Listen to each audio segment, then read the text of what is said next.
Hello friend, आज हम लोग डिस्कस करेंगे एक और क्वेश्चन। कैंटिलीवर से रिलेटेड ये क्वेश्चन है। हो सकता है इस तरह के भी क्वेश्चन एकेटिव एग्जाम में पूछा जा सकता है। तो मैं केवल आपको जो है बता रहा हूँ कि किस प्रकार से सीरियल वाइज क्वेश्चन को सॉल्व करना है। ठीक है, हालांकि क्वेश्चन में कोई ज़्यादा दम नहीं है, लेकिन आया हुआ क्वेश्चन है। कैंटिलीवर का हो सकता है क्वेश्चन दे दी, क्योंकि 2 वे स्लैब में ये छोटा सा क्वेश्चन बन जाता है, या 1 वे स्लैब में स्लैब का ये छोटा सा क्वेश्चन है एक तरह से। तो देखो, डिज़ाइन एक कैंटिलीवर स्लैब छज्जा, इसे छज्जा भी बोला जाता है। 2 मीटर वाइड बिल्डिंग्स, जो कि बिल्डिंग की चौड़ाई कितना है, 2 मीटर, इस पर एक छज्जा निकाला गया है कैंटिलीवर के रूप में। ठीक है, building is supported to design outer cantilever 1 metre, उसकी लेंथ कितनी है, 1 मीटर है। And supported to 230 × 250 lintel, lintel में ये सपोर्ट किया गया है क्या, कैंटिलीवर को। ठीक है, जिसका लाइव लोड इतना है 750 न्यूटन पर मीटर स्क्वायर। M20 का यूज किया गया है, या फिर 415 स्टील का यूज करना है आपको। तो सबसे पहले हमें फिगर बना लेना है। तो फिगर देखो कैसे बनेगा। फिगर इसका इसी तरह से बनेगा ना। ये कह रहा है आउटर में 1 मीटर निकला हुआ है क्या, लिंटल, जिसके ऊपर लाइव लोड इतना आ रहा है। ठीक, अब ये जो लिंटल है, ये जो कैंटिलीवर बीम है, ये सपोर्टेड है एक लिंटर के ऊपर, जिसकी चौड़ाई ये दे रखा है। ये चौड़ाई हो गई, जिसे अबैटमेंट के रूप में हम ले लेंगे। ये 230 दिया है। ठीक, और ये डेप्थ इसकी दिया है 250। ठीक है, तो ये हो गया ये एरिया। इस एरिया पे ये बीम लटकी हुई है, लटक बीम एक तरह से कैंटिलीवर के रूप में। ठीक, जिसे आप छज्जा कह रहे हो। तो इसी को आपको डिजाइन करना है। तो देखो, सबसे पहले हम फिगर बना लेंगे। तो फिगर से काफ़ी कुछ चीज़ें समझ में आ जाती हैं कि कौन क्या है। ठीक, तो हमने स्टेप नंबर फर्स्ट में क्या, वही span by 7 into modification factor से डी निकाल लिया कि कितनी गहराई तक हमको कैंटिलीवर की बीम का डिजाइन करना है। ठीक है, इसके बाद हमने ये पाया कि डी की वैल्यू हमें 100 निकल के आ रही है। 102 आ रही थी, लेकिन मैंने अप्रॉक्सीमेट 100 ले लिया। ठीक, टोटल डेप्थ कितना है, टोटल डेप्थ हमारे पास देखो, ये 15 हो गया कवर। 10 mm की छड़ का प्रयोग करेंगे हम, तो कितना हो गया, 100 + 15 + 10 ये 120 हो गया। 120 टोटल डेप्थ हो गया। ठीक है, इसके बाद क्या निकालते हैं हम स्टेप नंबर 2 में। स्टेप नंबर 2 में हम निकालते हैं यल इफेक्टिव। स्टेप नंबर 2 में हमें क्या करना है, यल इफेक्टिव निकालना है। अब क्योंकि क्लियर स्पान दे रखा है कैंटिलीवर बीम का, ठीक है, तो इसमें 100/2। अब ये 100 कहाँ से आया, क्योंकि हमने 100 ये डी की वैल्यू निकाला है। यहाँ पे डी की वैल्यू क्या निकला, 100 निकला। तो 100/2 जोड़ दो, या तो 100 प्लस एबेटमेंट जो होता है, इसमें वॉल थिकनेस जो होती है 230 है, उसका हाफ जोड़ दो। तो इन दोनों में विच इज़ लेस, तो लेस क्या है, 1050 है। तो ये इफेक्टिव निकल गया अपने पास। तो इफेक्टिव स्पान के आधार पर हम क्या करेंगे, आगे कैलकुलेशन करेंगे। अब हमें क्या निकालना है, लोड निकालना है। स्टेप नंबर 4 में आप लोड निकाल लो। लोड में देखो, लाइव लोड आपको दे रखा है 750। ठीक है, ये क्वेश्चन में दे रखा है।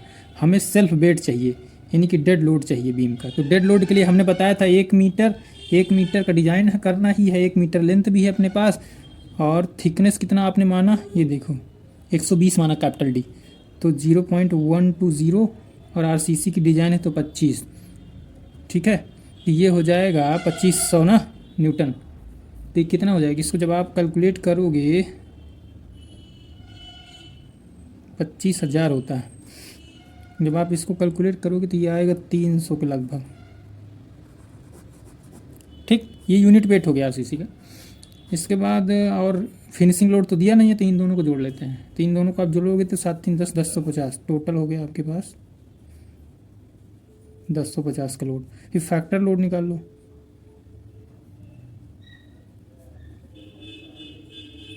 वन 1.5 से मल्टीप्लाई कर दो, तो ये हो जाएगा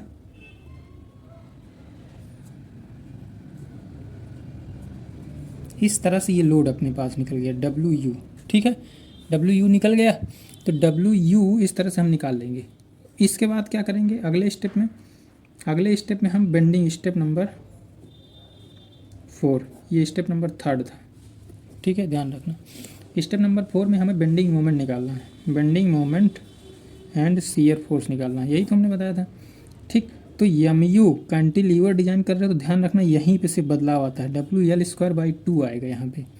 लोड है 1575, लेंथ आपने इफेक्टिव लेंथ निकाल लिया है 1050 mm में। ठीक है, ये मिलीमीटर, ये मीटर में है, ये mm में है। ठीक, इस बात को ध्यान रखना। तो यहाँ पे पॉइंट लगा के इस तरह से कैलकुलेट कर लेना। तो यूनिट बराबर आना चाहिए एक तरह से। तो ये आ जाएगा 868।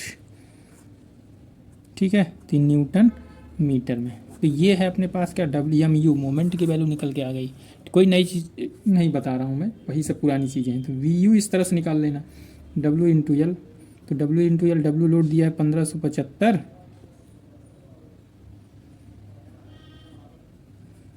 और यल की वैल्यू, यल क्लियर लिया जाता है, तो क्लियर कितना दिया, 1 मीटर दे रखा है, तो ये हो जाएगा 1.0, तो इक्वल टू कितना हो जाएगा 1575 न्यूटन mm। शियर फोर्स की वैल्यू मिल गया, बेंडिंग मोमेंट की वैल्यू मिल गया। अब इसके आधार पर आप क्या निकाल लो, डेप्थ निकाल लो। तो डी बराबर क्या हो जाएगा, ये रिक्वायर्ड डेप्थ है, तो एम यू डिवाइड बाई 0.138। 138 क्यों लिए, क्योंकि क्यू यू की वैल्यू है, क्योंकि हमको डिज़ाइन करना है एफ ई 415 के लिए, तो एफ ई 415 का जो क्यू यू की वैल्यू होती है ये होता है, ठीक है। इसी में रख दो, एम यू की वैल्यू रख दो। एम यू क्या निकाला आपने, 868 निकाला, इंटू 10⁻⁴ रख दो 6। अच्छा न्यूटन में है तो ऑलरेडी 3 रख दो, किलो न्यूटन होता तो 6 रख देते। 0.138 ये अब सी के की वैल्यू है, ये 20 अंडर रूट में। जब आप इसको सॉल्व करोगे तो ये आ जाएगा 18 mm, 18 mm आएगा, ठीक है। तो इसका मतलब आपने एज्यूम देखो कितना किया था, 100, ठीक 100 किया था, लेकिन ज़रूरत है हमको कितने की, 18 की। इसका मतलब आप ओके एज्यूम है, बहुत कम की ज़रूरत है, एज्यूम बहुत ज़्यादा कर लिए हो, उसको घटा भी सकते हो, कोई दिक्कत नहीं है, ठीक है। घटा के आप कम करके एज्यूम कर लो, या तो 100 ही रहने दो, कोई दिक्कत नहीं छज्जे का। तो हम फाइनल कर देते हैं कि हम डी बराबर क्या लेंगे, 100 लेंगे। और इसी पे आपको एरिया ऑफ स्टील निकालना है। एरिया ऑफ स्टील कैसे निकलेगा, एरिया ऑफ स्टील के लिए हमने बताया था ना कि एम यू बराबर 0.87 F Y A S T into D 1 minus A S T into F Y upon F C K B into D. इसी फार्मूले पे आप रख दो तो यहाँ से ए एस टी आपको निकल जाएगा आसानी से, कोई दिक्कत तो है नहीं। यहाँ से देखो कितना आसानी से आपने ए एस टी निकाल लिया। स्टेप नंबर इसको मान लेना, जो भी हो आपका स्टेप नंबर कौन सा है, 5 6, हाँ जो भी है, ठीक।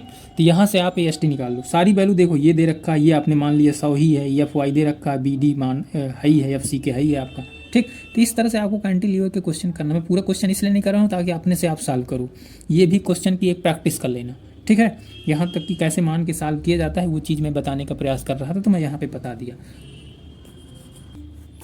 लगभग जो भी आएगा ये स्टील जो आएगा ए एस टी आएगा आपका 26 कैलकुलेशन कर लेना, 26 के लगभग आएगा एम स्क्वायर, ठीक। ए एस टी मान लिया आपने, निकाल लिया। अब मान लो लेट यूज़ 8 mm बार, या 8 mm यूज कर लो या 10 mm, स्टार्टिंग में वैसे 10 ले लिए हैं तो 10 का ही रखना, कोई दिक्कत नहीं है, ठीक। तो 8 mm बार स्पेसिंग, फिर यहाँ से स्पेसिंग निकाल लेना। स्पेसिंग कैसे निकलती है, स्पेसिंग निकालने के लिए आपको क्या करना पड़ेगा, आपको ए नाट जो माने हैं उसका area divide by total A S T का एरिया इंटू 1000 कर दो, तो यहाँ से स्पेसिंग पता चल जाएगी कितना स्पेसिंग रखना है। अब इसको चेक कैसे करेंगे, इसको 3D अथवा 300 से क्या कर लेंगे, चेक कर लेंगे कि वाकई में हमारी स्पेसिंग सही है कि नहीं सही है, ठीक है।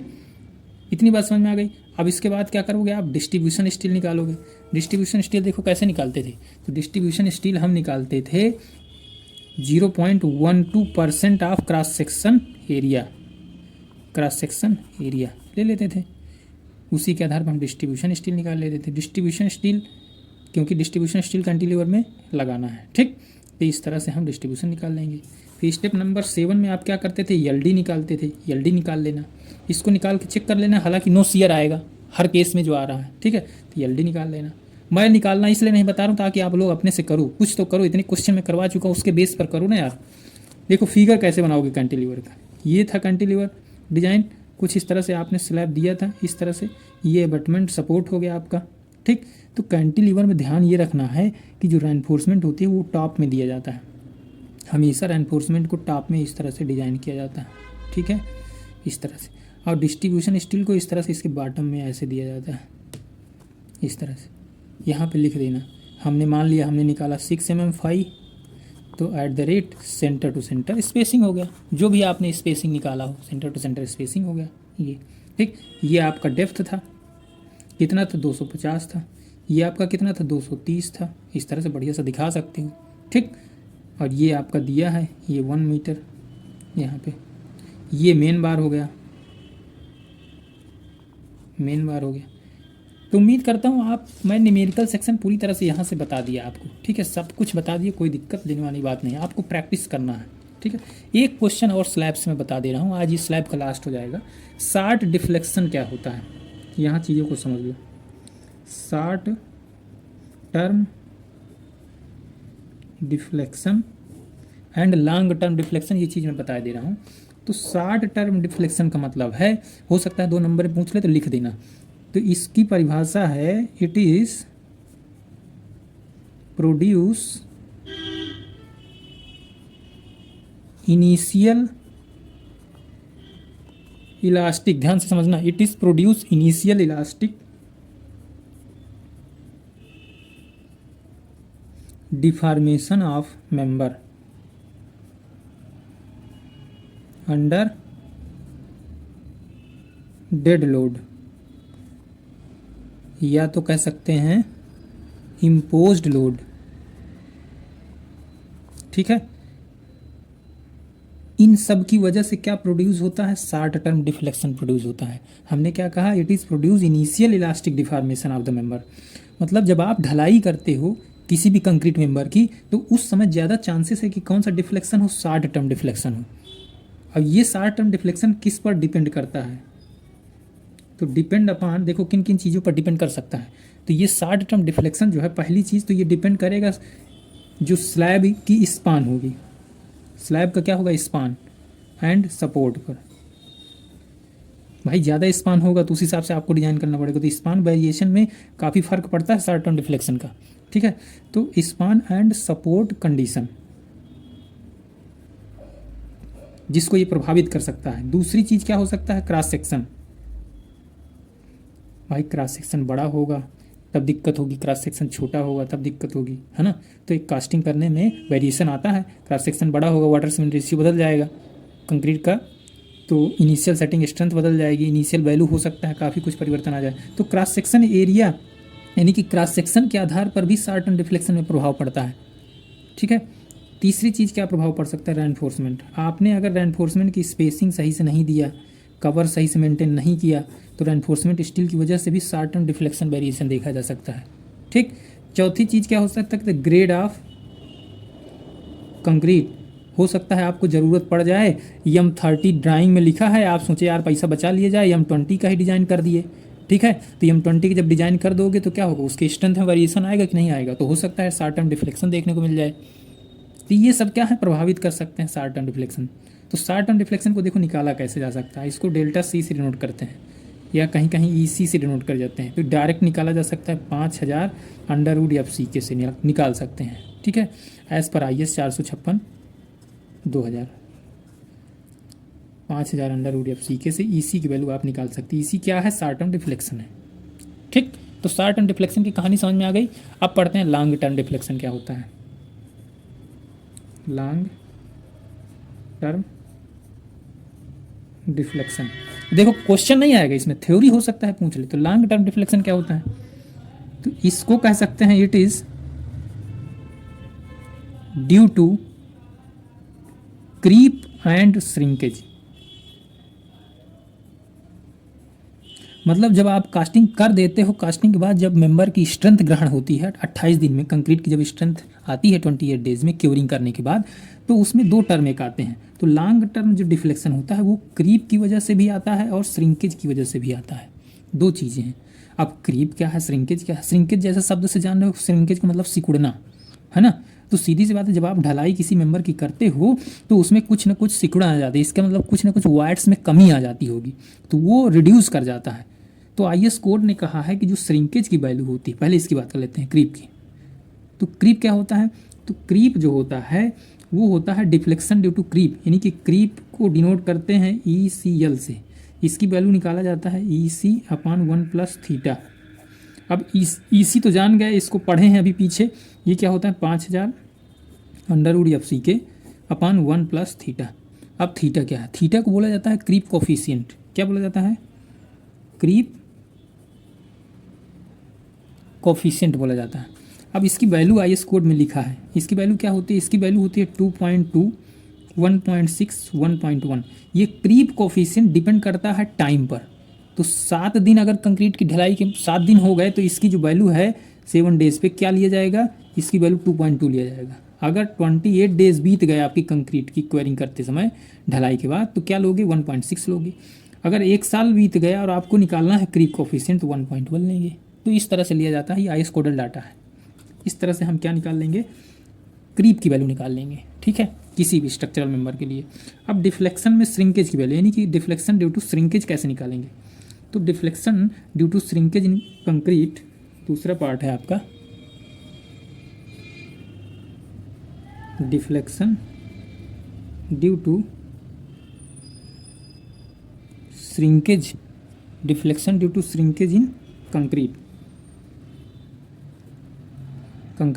तो ये कितना होता है, इसकी वैल्यू फिक्स है, 0.0003 लिया जाता है, इसकी कोई यूनिट नहीं होती है। ठीक है, देखो इसको परसेंटेज में अगर चेंज करोगे तो इसको ये भी लिख सकते हो 0.03%। ठीक, अब माइनस हटा के अगर 3 गुणे क्या लिख सकते हैं, 10⁻⁴, है ना, 1 2 3 4, इसको आगे ले जाओगे तो अलग अलग रिप्रेजेंटेशन है, ये डायरेक्ट इसकी वैल्यू यूज कर लिया जाता है डिफ्लेक्शन की। अब आपके क्वांटम में इससे रिलेटेड क्वेश्चन दिया, लेकिन क्वेश्चन नहीं आएगा, आपको ध्यान रखना है अगर ये आ जाए कि what is short term deflection and long term deflection, तो इतना आप लिख दोगे तो इतना काम आपका हो जाएगा, सफिशियंट है। ठीक है, तो यहाँ पे मैंने स्लैब पूरी तरह से आपको कवर करवा दिया। स्लैब में इतना ही आपको पढ़ना था, क्वेश्चन जो भी 2-3 और दिए हैं उसको प्रैक्टिस करना है। जितनी बार आप प्रैक्टिस करके लगा लोगे स्लैब चैप्टर, उतना ही आपका क्लियर हो जाएगा कॉन्सेप्ट के साथ, उसमें कुछ नहीं करना है आपको। ठीक है, तो चीज़ें समझ में आ रही होंगी तो वीडियो को लाइक करना, सब्सक्राइब करना, क्योंकि आपके सिलेबस के आधार पर ही हम चीज़ों को यार पढ़ा रहे हैं। सिलेबस से भटकना नहीं, हमें अपने सिलेबस से मतलब है। ठीक है, तो ये देखो क्वांटम में मैं दिखा रहा हूँ आपको, ये क्वांटम है मेरे पास, हमने स्लैब का सारी चीज़ें आपको बता दिया है,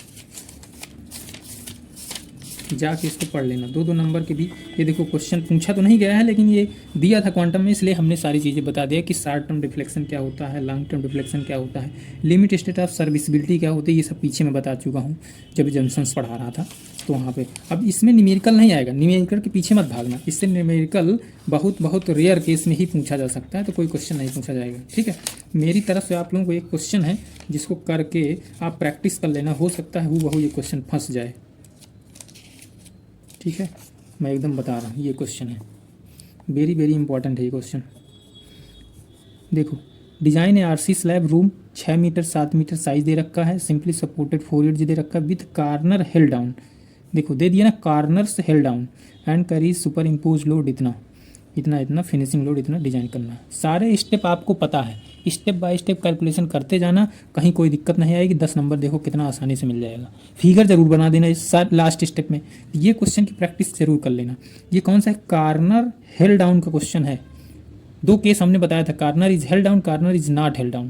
तो मैंने एक क्वेश्चन भी करवा दिया था, अब दूसरे का क्वेश्चन आपको स्वयं से करना है। ठीक है, तो कहीं कोई दिक्कत आए तो कमेंट करके बता देना कि सर इस स्टेप में हमें प्रॉब्लम है, इसको बता दीजिए, तो बिल्कुल बता दिया जाएगा यार, है ना। पहले तो देख लेना, प्रयास कर लेना, पीछे वीडियो बार देखना तो समझ में आ जाएगा चीज़ें। तो मिलते हैं हम एक नए चैप्टर के साथ, जिसे हम कॉलम की स्टडी हम अगले वीडियो में करेंगे। ठीक है, ओके, तब तक के लिए बाय।